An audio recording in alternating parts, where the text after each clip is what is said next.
waxaa la sheegaa boqorada Dumarland boqorada Caraweelo si ay ragga xukunka ugu la wareegto ayay maalmaha kamid ah waxay dumarka oo dhan ka dhaadhicisay dhowr cisho hawlaha guriga iyo caruurtaba loo daayo oo lagu ciliyo ragga dumarkina waa ay ka yeeleen dawadeed hawlihii guriga ragga intuu ku mashquulsanaa Caraweelo iyo dumarkii kale waxay urursadeen hubkii ragga oo dhan markay hubkii ka wada urursadeen way qabqabteen dhammaan raggii oo waa ay xirxireen markay talada u gacan gashay Caraweelo waxay ku dadaashay sidii ay weligeed u haysan lahayd ragga go'aan yaab lehna ayay markiiba soo saartay waxayna tiri ragga oo dhan waa in la dhufaano yacni xiniyaha laga saaro kii diidan waa in la dilaa amarkaas markii la fuliyeyna waxaa isku soo haray haween talada haya iyo rag wada dhufaanan oo ay adeegsadaan dumarku in ay wax ka dhidhiyaan aan laga yeelin waadam ayaa Caraweelo wax ku soo kordhay walwal ay ka qabto rag aan la dhufaanin oo qoor ahi in ay wadanka ku nool yihiin weli kuwaas oo xukunkeeda biri ka maalin ku noqon kara si ay taa u hubiso Caraweelo waxay soo rogtay xujooyin adag in ay soo furaan ragga ay u taliso kuwaas oo hadii muddo kooban ay ku furi waayaan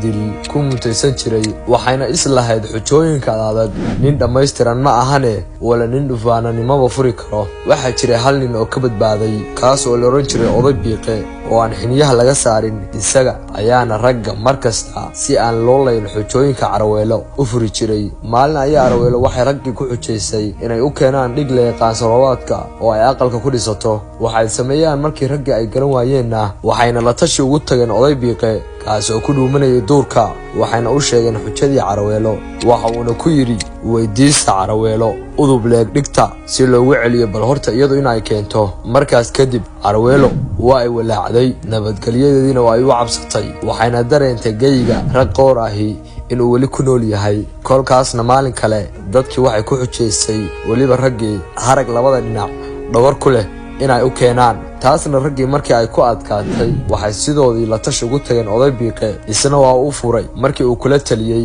inay dhag damar u geeyaan Caraweelo taasna markii ay raggii Caraweelo ula tageen oo ay xujadooda u sheegeen waxa Caraweelo ku sii badatay baqadintii ay weligeed ay ka qabtay rag ahi oo u babac dhigi kara inay geyga weli ku nool yihiin oo aan la dhufaanin waxaana bariga jirtay xifaalta weyn oo u dhaxeeyay dumarka iyo ragga oo ku saabsan xukunka halkaas waxa ku soo dhamaatay qaybta koowaad ee shirkada Caraweelo biri iyo qaybta dambe ee Caraweelo part 2 halkan waa wehelka media daawada ku soo dhawow hanaga ilaawan muuqaalkeena like noo saadid post na dhahdid sidoo kale aadna soo follow gareysid